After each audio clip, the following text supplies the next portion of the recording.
The sun sets low behind a decaying stone wall, its orange light spilling like blood into the cracks of a forgotten city. A silence older than memory coats the broken streets thick, unyielding, sacred. Each step, taken here, is a trespass against the dead. This was once the city of flame and trade, where horse hooves rang sharp against cobbled avenues and silk fluttered like banners in the breeze. But now, the wind carries only the scent of mold and ash, a bitter perfume of abandonment. The grand mansions are hollowed out, carcasses, marble bones snapped, stained glass eyes gouged out. Vines have claimed the rooftops. Moss clutches what gold once dared to gleam. In the main square, where once jugglers danced and ink-stained scribes shouted the latest decrees, only rats remain.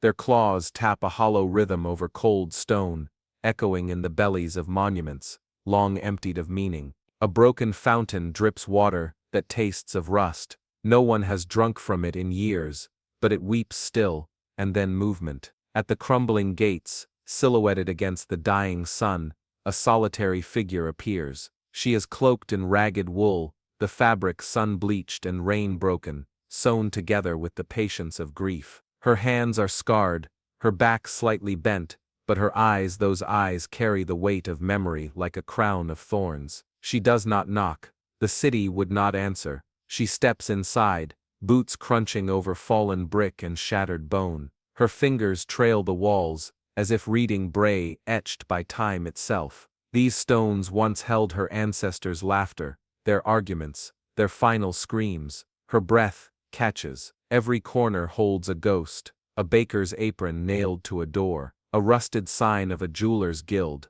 a child's doll, face worn smooth by the wind. She passes beneath an arch etched with forgotten prayers. In her youth, she had knelt here, head bowed, her mother's warm hand on her shoulder. Now the arch is broken, the top stones crumbling inward like a mouth swallowing its own voice. She pauses beside a burned inn, the timbers black and skeletal. She closes her eyes, and in the darkness, she hears it again, the sound of a lute, the clink of goblets, the clumsy singing of soldiers on leave. Her father's voice, rough and kind, whispering tales by firelight.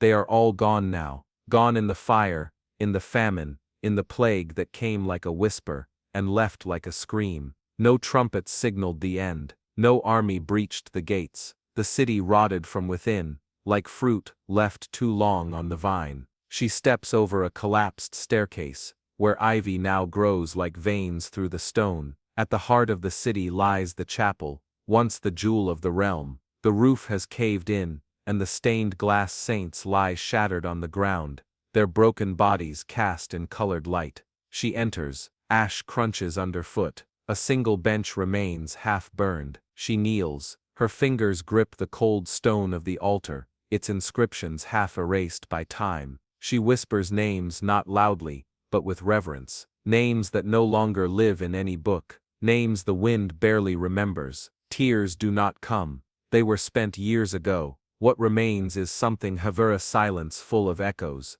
a mourning deeper than sound. She pulls from her cloak a small bundle wrapped in cloth, tied with red thread. Carefully, she unties it. Inside are bones, not many, just finger bones, a jaw, a sliver of rib, all that could be found of her brother, who died far from here, his body scavenged by wolves. She has carried them for years, across valleys and wars, waiting for this moment. She lays the bones beneath the altar, tucking them into the earth with bare hands. Dust fills her nails. The wind moans through the broken stained glass. Outside, the first stars emerge, quiet sentinels over a kingdom long crumbled. No bells toll for the dead, no torches light her path. She stands and looks up at the skeletal rafters. Once this ceiling held paintings of angels, their faces serene, eyes turned upward. Now only soot remains, yet she smiles, not with joy, but with understanding,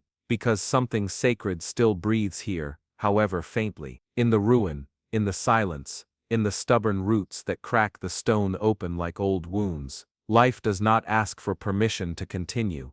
As she steps back into the square, the wind shifts. A soft cry carries through the alleyways, not animal, not quite human. She turns. Nothing. Only the flapping of a shutter in the breeze. But for a moment, she feels them. The others. Not ghosts in chains, but presences, watchful, mournful, accepting. She continues through the city, past the guild halls, the marketplace, the library whose steps have collapsed inward. She crosses the stone bridge, half fallen, vines dragging at the sides like desperate hands. At the far end of the bridge, the final wall raises a bastion where once the guards stood, a place of last watch. She climbs its steps slowly, her limbs aching. At the top, the city spreads beneath her like a faded map. The roofs are jagged teeth, the streets form veins without a heart. Smoke rises from somewhere distant, perhaps a forest fire, perhaps the breath of something not yet dead. She raises her hood against the wind. This was her city. Her blood, her name, her lineage are written in its foundation, and though it lies broken, devoured by time and neglect, she has returned, to remember, to bear witness, to bury the dead who had no one else. Behind her, dawn threatens the edge of the sky, a pale light, bruised with ash and sorrow. She turns her back to it. One final look over the walls, the chapel's spire bent and crooked, the square, empty, the shadows, deep and patient. Then she descends, swallowed once again by the city that forgot its own name, and as she walks, the wind howls own long, keening note, not mourning, not warning, but something older, a lament, and the city listens. Somewhere beneath the stones a bell rings, not of bronze, but of memory, not loud, but enough. And far away, beyond the hills, beyond the forests, another city waits, its walls unbroken, its people blind to what lies ahead. The next chapter has already begun. The first frost of winter wraps the dead city in white. Not the purity of snow, nor the joy of first flakes, but a shroud, a thin veil of cold, pale silence, stretched over rot and memory. It softens nothing, it reveals everything. The broken teeth of ruined walls loom out of the frost, jagged with ivy and age. They were once shields against invasion. Now they barely hold back the creeping weight of time. And then, a bell, far off, deep and sorrowful. Its voice rings once, then again, not with urgency, but elegy. It tolls not for the living, but for the ghosts. Below, the stone roads crack like brittle skin. What once rang with the hoofbeats of knights, the silken slippers of noble women, the thundering carts of traders, now groan beneath frost and root. A city that does not fall in war, but collapses inward from the silence of being forgotten. At its heart, still towering, despite its wounds, the cathedral stands, or what remains of it. Its spires, crooked and leaning, reach not for heaven, but for something already lost, a memory, a god, a voice that no longer answers. Its doors sag on rusted hinges, the carvings have been scoured smooth by rain, their saints eyeless, their demons faceless. Inside, the air is thick, not with incense, but with dust, and the scent of wood that has waited too long to burn. He enters, a man bent not just by age, but by solitude. His robes are threadbare, patched again and again, a tapestry of survival. He carries no sword, no book of records, no relic, only time, and a stone rosary, cracked and faded, wrapped around fingers that tremble, not from cold, but from remembering too much. He steps past broken pews, each one a grave of devotion. Some still hold the faint carvings of initials, names once etched by young lovers, by desperate mothers, by dying fathers, begging salvation with their last breath. The floor beneath him moans. Stone tiles once polished by barefoot prayers now shift under his weight. He does not flinch. He knows the sound of things about to give way. He approaches the altar, what remains of it. Marble chipped, cross broken, candlesticks bent like old limbs. Above him, a shattered mosaic window still clings to its frame, the glass catching the pale winter light, casting fractured beams of red, blue and gold across the stone floor like bruises of light. He kneels, slowly, deliberately. The frost touches his knees through the fabric. Still he bows. He holds the rosary in both hands, a stone circle worn smooth by generations before him. Each bead carries weight, not just of prayers, but of every hand that once held them, children whispering their first Our Fathers, soldiers trembling before battle, sinners seeking mercy in the dead of night. He does not speak at first. There is a silence one must enter like a door, and when he does finally speak, his voice cracks. It is not a chant, not a rite. It is a confession to no priest, to no god, but to the cold. He speaks of loss, of his brothers gone one by one, some taken by the plague, others by the sword, a few by despair. He speaks of the bells that once rang in celebration, of processions lit by torchlight and hope, of hymns that once echoed so loud they shook the rafters. He speaks of the day the city stopped listening. Above, the wind cuts through the broken window, howling low, almost jealous of his voice. But he does not stop, not yet. He prays not for forgiveness. There is no arrogance left in him. He prays for memory, that the walls remember, that the altar remembers, that the floor remembers the feet that once rushed in, the hands that clasped in desperation. A single tear falls, not because he is afraid, but because this moment is all that remains of something once divine. He speaks the names, one by one, his brothers, the children, the woman with the red shawl who brought bread in silence, the thief who once wept here, after killing a man, the king's bastard son, who lit the candles each morning, even when no one came. Names lost to every record, but not to him. The cold deepens. Outside, frost creeps higher across the stone. The bell has fallen silent. Even the wind seems to hold its breath. And then he is done. His voice disappears into the cracks of the cathedral, echoes swallowed like offerings. He bows his head, forehead touching cold stone. He does not rise. Not yet. A beam of colored light from the window spills across his shoulders, red and gold, like a blessing, or a farewell. He remains there still as the stone around him, not asleep, not dead, but at peace. Above him, a single piece of stained glass depicting a broken angel trembles in the wind. It holds, for now, and far in the distance, the first crow caws, a signal, a witness. Outside the cathedral, frost continues its slow work. The roads vanish under white, the vines still climb. Time, patient and cruel, marches on. But inside, within the walls of the dying sanctuary, a man's final prayer lingers, soft, almost inaudible, like a breath in winter, like a heartbeat beneath stone. And though no one comes, and no candles burn, a warmth stirs faintly in the cold cathedral chest, the last pulse of a faith buried alive. The monk does not leave. The monk does not need to, for his words now live in the bones of the place. And somewhere beyond the city, beneath the snows, a new sound stirs, not a bell, not a cry, but footsteps, heavy, measured, approaching. The chapter closes not with death, but with a breath, and the echo of something coming. The moon rises, a silver eye in a starless sky, watching over a city that no longer remembers its own name. Its pale light spills like ghost water over jagged rooftops, casting the ruins in shades of ash and bone. Where once torches blazed and banners flew, only shadows remain. The streets are silent, lined with the broken ribs of old market stalls, wooden skeletons chewed hollow by time and rot. Coins no longer clink here, no voices haggle, no children beg sweets from merchants' tables. Only the wind speaks now, low and constant, like a forgotten lullaby. And then footsteps, soft, careful. A rhythm not heard in these streets for years, measured like a prayer.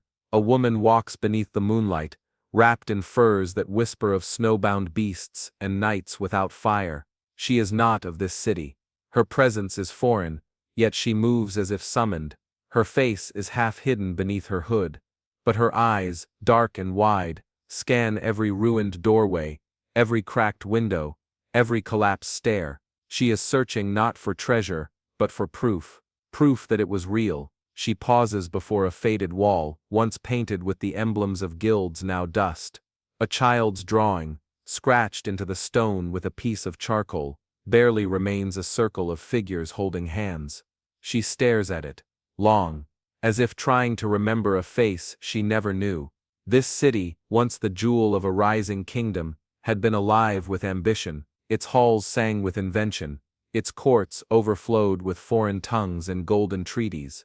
It had not simply lived, it had surged. But all flames, no matter how bright, consume themselves. She moves deeper, past alleys that once smelled of bread and wine, now rank with mold and silence. Past doorways where lovers once lingered, where soldiers kissed children goodbye, where poets wrote verses in fogged glass. Now everything crumbles in on itself, a kingdom buried under the weight of its own breath. She comes to the gate, an arch of massive stone, its face carved with symbols older than memory, sigils of protection, prosperity, power.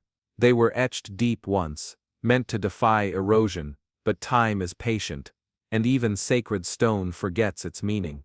She lifts a gloved hand, touches the worn carvings, beneath her fingers, the cold bites, but she presses on as if trying to awaken the rock, to coax it into speech.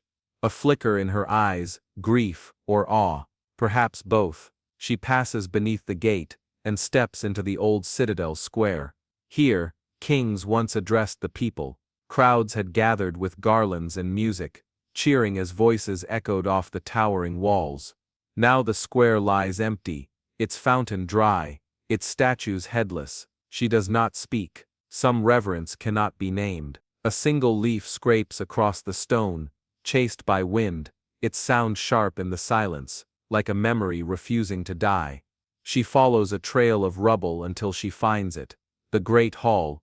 Its exterior remains largely intact, but age hangs from it like mourning cloth, columns chipped, arches cracked, a door that groans in protest as she pushes it open. Inside, the dark breeze, dust swirls in moonbeams, thick and lazy.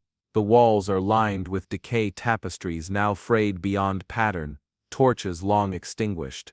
Yet there is music, faint, not real, perhaps, but the air carries something, a vibration, a ghostly rhythm, as if laughter once soaked into the stones and now leaks out in echoes.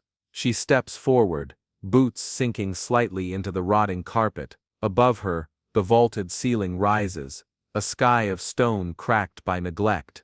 Chandeliers hang like dead flowers, their crystals long fallen, their golden stems rusted thin, and still that sense that something happened here. Feasts, decrees, betrayals, dances beneath banners stitched in silver, arguments between lovers behind velvet curtains, the coronation of a boy king, whose crown was too large, a secret meeting between traitors, one of whom would weep as they fled through the gardens. All of it still lingers, not in sight, but in weight. She walks to the center of the hall, and stops, closes her eyes, and for a moment the past breathes, not clearly, not kindly, but enough. She feels heat from a fire long dead, hears a toast, sees the blur of spinning gowns, the music becomes stronger, a heartbeat behind her ears. Her eyes open. Silence. Only dust and shadows remain. She lowers her head, not in defeat, but in mourning. A single tear escapes, not for the grandeur, but for the lives, for the moments that passed unnoticed, now buried in crumbled stone. She does not wipe it away. Let the city see it. Let it remember that someone came, that someone still cared. A wind stirs behind her, slipping through cracks in the walls, curling through the arches like a sigh. The music is gone now, or perhaps it was never there. She turns to leave, but not quickly. She walks with reverence, as if each step must honor the floor beneath her, the people who once danced on it, the ghosts who now watch in stillness. Outside, the moon is higher now, and the frost glows silver across the stones. She pauses once more beneath the great archway, placing her hand on the wall, not to hold herself, but to offer comfort, as if saying, "You were real, you mattered, and I see you still." Then, she disappears into the night, a figure cloaked in fur and memory, leaving no mark, but stirring every shadow in her wake. And the city, though it crumbles, feels her passing. Something ancient shifts, not enough to restore, but enough to remember. And high above, in the cold cathedral of the stars, the moon watches, still, silent, witness. A cold fog rolls through the bones of the city. It does not arrive with speed, it creeps, as if cautious of what it might disturb. It slithers over stone, coils through alleys, crawls across rooftops, sagging beneath the weight of time. Dawn stirs, but it does not break. It bleeds. A thin, colorless light smears across the sky, casting the world in pale, breathless hues. There is no warmth to it, only exposure. The city wakes to nothing.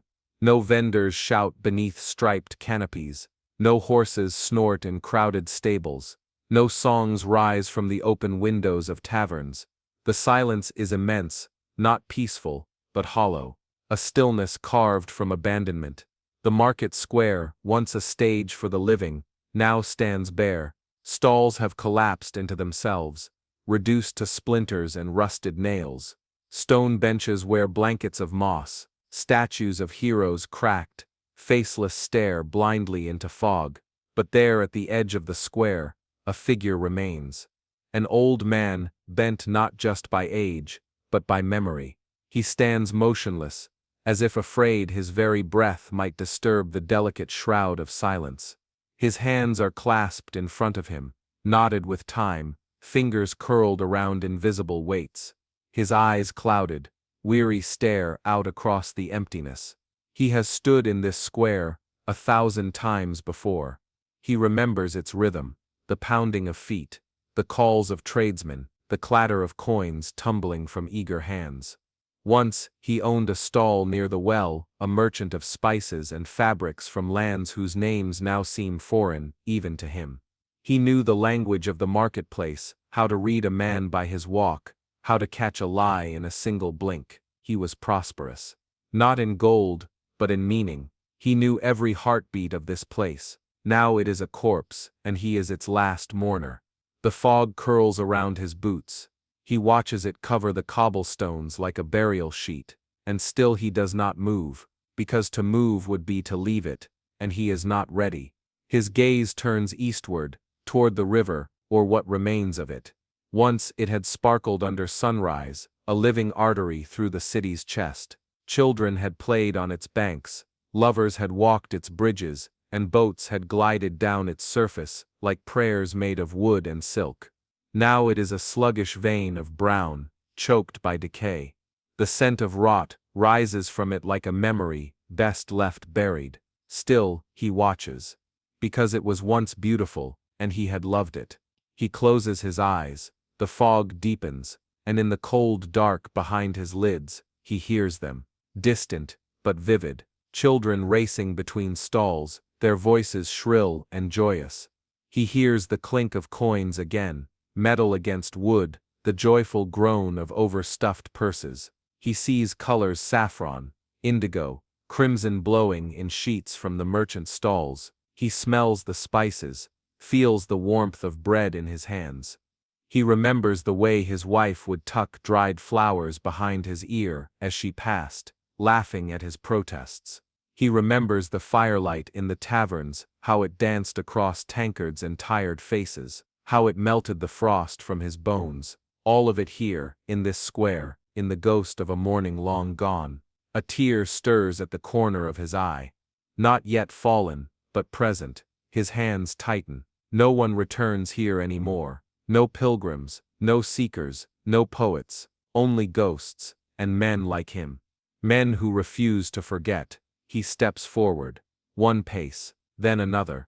His boots press into the frost-crusted stone, leaving behind shallow marks that fade quickly beneath the fog. He walks slowly, as if every step is a farewell. The well he once stood beside is now filled with debris, shards of roof tile, bones of birds, the broken wheel of a child's cart. He lays a hand upon its rim, the stone slick with condensation.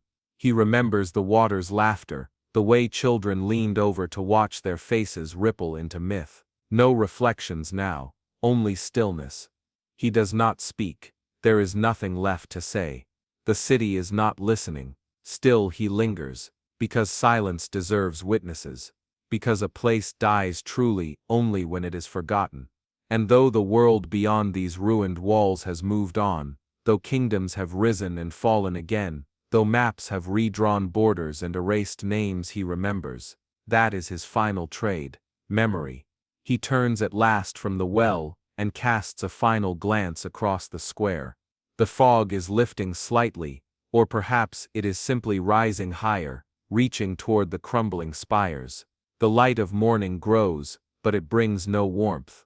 He lets out a long breath, it curls before him, a ghost of lungs still working, of life still burning faint beneath the weight of years. Then he walks away, not hurried, not bowed, but with the dignity of one who knows that even in decay, there is meaning. He is the last of his kind, the last to remember the city as it was, not in legend, not in ruin, but in heartbeat and voice and laughter. Behind him, the fog claims the square once more. It rolls in quietly, smoothing over footprints, softening corners, whispering secrets back into the stones. The city sleeps again, deeper, quieter, and the old man walks into the rising light carrying nothing but memory. The sound comes first, a sharp, metallic ring hammer to anvil, a singular strike, piercing the silence like a blade through cloth. It echoes, not once, but again and again, but the forge is empty. No smoke curls from the chimney, no sparks dance in the air, no blacksmith wipes sweat from his brow, or shouts over the roar of fire. Only silence now, and yet the clang remains, a ghost sound clinging to the stones. The forge lies open to the sky, its walls crumbled, its roof bowed inward like an old man's shoulders. Time has chewed through every beam, splintered every support. Only fragments remain, but the smell endures, that bitter tang of scorched iron, molten steel, and soot baked deep into the brick. The air remembers, even when the people do not. Tools lie scattered across the stone floor, hammers, tongs, chisels once extensions of skilled hands, now rusted into stillness. They do not gleam. They rot quietly, turning red beneath the slow weight of forgetting. And into this forgotten temple of fire, a young man steps. His clothes are rough, threadbare at the edges, the fabric of laborers and long journeys. His boots leave damp prints in the dust. He does not speak, but his eyes, they say enough. They are eyes full of wonder and grief, like a boy staring at the bones of a beast, once believed immortal. He walks slowly, as if afraid his presence might wake something sleeping, or worse, prove it truly dead. He moves among the wreckage, careful not to disturb, but compelled to touch. His fingers brush a pair of pliers fused with rust. A bellows collapsed into leathery folds, a blade half-forged and abandoned mid-birth. He lingers over the anvil, its surface is pitted, scarred by centuries of creation. Marks of swords shaped in urgency, horseshoes beaten for travel, tools formed in repetition. He lays his hand upon it. It is cold, but it feels alive. Here, once, the forge had roared. It had been the city's lungs breathing life into metal, exhaling heat and strength. Tradesmen had come and gone, apprentices shouted over the din, masters whispered secrets known only to fire and time. Deals were struck in this smoke, alliances forged beside the flame. The heartbeat of the city rang with every strike of hammer to steel. Now it is silent, but the young man closes his eyes and listens, and in the quiet, he hears them, the ring of iron, the crackle of flame, the hiss of steel quenched in water, and voices, men cursing and laughing, calling for tongs, for coal, for patience. The forge breathes through memory. He opens his eyes. The fire is gone, the voices vanished, but the echo lingers, etched into stone and smoke-stained brick. He steps back, his brow furrows. Why did it end? How did something so vital, so eternal crumble? He scans the walls, seeking answers. But history rarely leaves letters. It leaves rust, ash, absence. He walks to a nearby workbench. There lies a sword unfinished, the blade flat and blunt, its tip barely formed. He lifts it. It resists heavier than it looks. He holds it aloft, the hilt unfinished, the tang exposed, and for a moment, he He sees it completed, polished to silver, swung in defense of something greater than one man. He sees hands grasping it in ceremony. He sees a battle real, or metaphor, fought with its weight. Then, slowly, he sets it down. The metal groans faintly as if grateful, or tired. He stands in the center of the forge, looking around as if searching for ghosts to speak. None answer, none remain, but something is stirring in his chest, not understanding but longing, longing to belong to a time when heat and craft meant purpose, when the city lived not just in words, but in work. He is not a blacksmith. He would not know how to temper a blade, how to shape steel with conviction, but he feels the loss in his bones. He turns toward the ruined doorframe. One last glance over the broken room, the anvil, the tools, the hearth where the fire once burned so bright, it stained the rafters black. He speaks, not loud, not clearly, just a whisper, a vow, maybe, a farewell. Then with heavy steps, he walks away. The forge does not call him back. It simply watches, silent, cracked, still. The clang of the anvil fades. Perhaps it was never there. Perhaps it was only the past knocking once, then falling silent again. Outside, the city breathes frost. Its walls crumble inward. Its streets sag under fog and weight. The young man walks on, a shadow among ruins, carrying no iron, but a memory forged all the same. And behind him, in the shell of the forge, a single beam of light cuts through the cracked ceiling, landing on the anvil, cold, white, unmoving, but in its stillness, it shines, because though the fire is gone, and the hammers are quiet, and the masters are dust, something remains, not craft, not commerce, not heat, but memory, and sometimes, that is all that survives the fall of empires. Rain falls in sheets, not gentle, not soft, but fierce as if the heavens themselves are mourning what lies below. Each drop crashes against cobblestone with the sharp finality of a drumbeat. It splashes through broken gutters, streams down moss-covered walls, pools in the hollows where footsteps once danced. The city drinks it in, thirsty not for water, but for remembering. Mist clings low to the ground, a pale, shivering veil. The streets shine like oilskin, slick with time and grief. There is no wind, no thunder, only the sound of rain and the soft, steady tread of boots worn thin by too many yesterdays. A figure emerges from the fog, cloaked, hood drawn low. Step by step, he moves like a shadow made flesh. He does not hurry. There is no battle to reach, no war to win, only ghosts to greet. His armor is dulled, scratched, dented, left untended.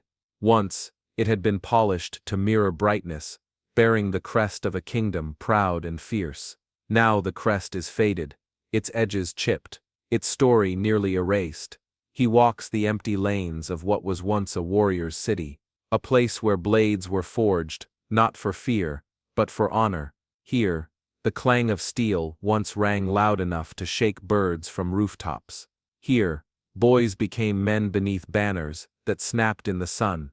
Here, oaths were sworn that could bend the fate of kings. But now the banners are gone, the blades are rust, the oaths lie broken beneath shattered shields. The night's footfalls echo in the emptiness, swallowed by mist before they can travel far. He walks past collapsed barracks, past doorways with no doors, past the training grounds now a marsh, littered with wooden swords drowned in moss. He walks with the weight of memory strapped across his back, and then he stops. Before him stands a statue, weather-worn, lichen-streaked, cracked by the cruel patience of years. It is the image of a king, a warrior king not clad in gold, but in chainmail, a sword at his side, a crown that looks heavy enough to be a burden. His face is nearly smooth now, eroded by rain and neglect, but the lines of pride remain, the set of the jaw, the tilt of the chin, the echo of command. The night stares at it, long, silent. The rain pours down his shoulders, soaking through the cloak, sliding over his armor like tears from the sky. He removes his gloves, kneels, his hand presses to the stone. It is cold, unyielding, Like the duty he once swore, he bows his head, and for a moment he is young again. The halls of the keep are alive. The king stands tall, his voice firm, his gaze sharp as forged steel. Soldiers cheer, trumpets call, blades rise like prayers, and the knight fresh-faced, fists clenched in reverence, swears loyalty before the world. He believed in it, in all of it, the cause, the kingdom, the crown, and the king believed in him. But belief is no shield against time. The memory fades. The stone beneath his hand remains unchanged. The statue does not speak, does not answer, because no king rules here or anymore. No court gathers in council, no pages run breathless through the halls. All that remains is silence, stone, and a knight kneeling in the rain.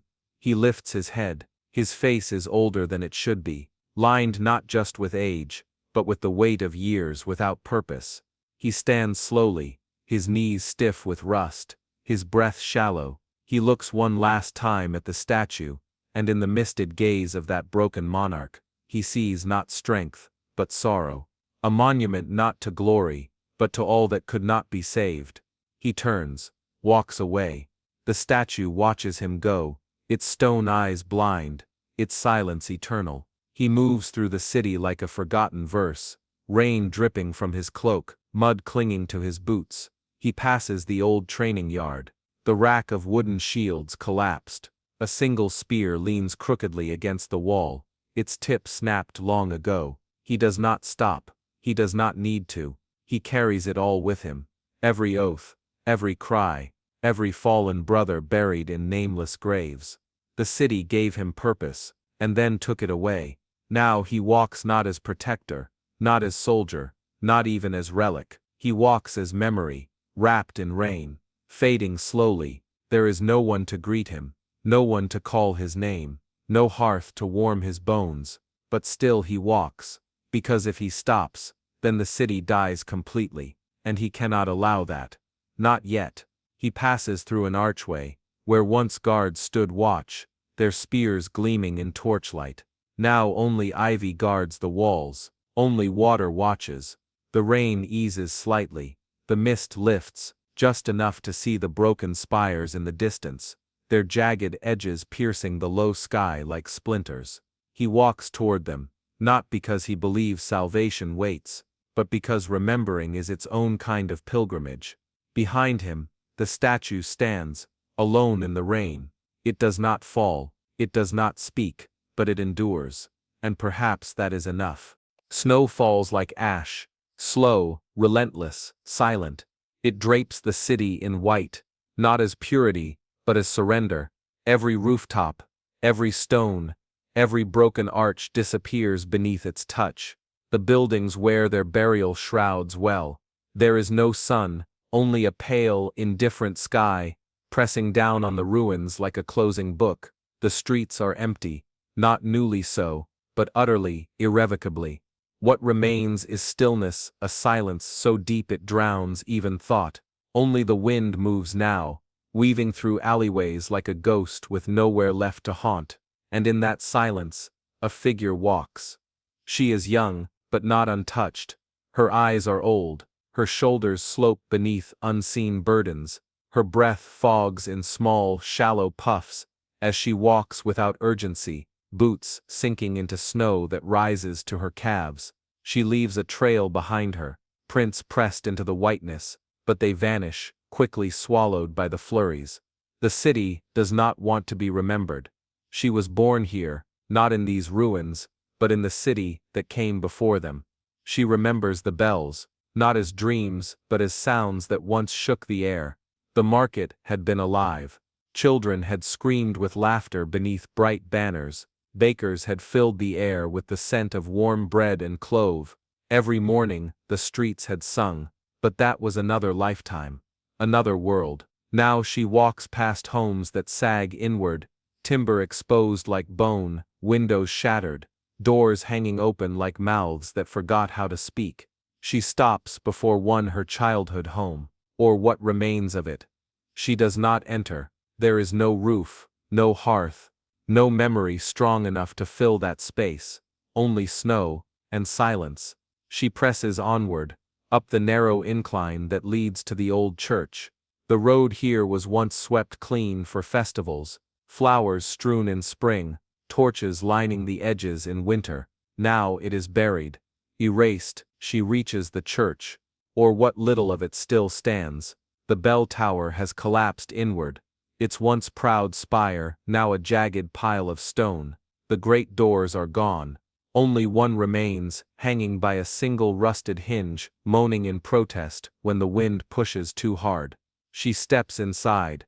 The ceiling is open to the sky. Snow drifts in, dusting the pews like salt on wounds. The altar remains bare, cracked, and blackened. The statues of saints are armless, faceless, crumbled under the slow pressure of years. She approaches the wall, places her hand upon the stone. Her glove brushes the carvings, faded now. Barely there, but once, they told stories.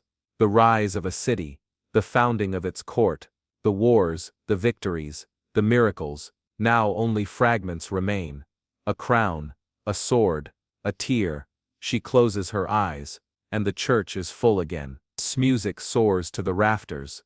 Candles flicker in their iron nests. Voices chant. Laughter echoes in the side aisles as children sneak past solemn rituals. She feels her mother's hand, guiding her to kneel. She hears the priest's voice, slow and trembling with reverence. She opens her eyes. The church is empty, but not void. She lowers her head, her forehead presses gently to the wall. Snow lands in her hair. Her shoulders tremble not from cold, but from the weight of remembering. This city had danced. It had feasted, it had fought and wept and prayed, and now it is quiet, but not gone, not completely. She steps back, breathes, one last glance at the altar, then she turns. Her path takes her through the remnants of the great hall. She remembers the music there, the firelight, the roaring of winter hearths that made even the stones sweat. She remembers the last feast, how few had attended. How cold the room had felt despite the flames. How quiet the fiddler had played. Outside again, snow clings to her lashes. The streets seem deeper now. The wind louder. She passes the training yard, just a dip in the snow now. No longer a field of discipline. She walks by the market square flat, desolate, even the statues buried beneath drifts. She walks past the forge. The anvil still stands, half covered in snow, like a sentinel awaiting hands that will never return. She walks past the statue of the king, his stone face blurred by a frozen veil, expression unreadable beneath the frost. And she walks on. There is no destination, only departure. She is the last, the final living soul to walk these streets, and call them home. She has come not to rebuild, not to reclaim, but to say goodbye, to witness. Because a place forgotten entirely is a place that never was, and she cannot allow that. At the edge of the city, she pauses, looks back. The snow falls harder now. The roofs are nearly gone, the roads indistinguishable from the fields beyond. The city vanishes beneath its blanket, peaceful, frozen, silent. She closes her eyes one last time, and in the darkness behind her lids, the city lives again. She walks away, her footprints vanishing behind her. Each step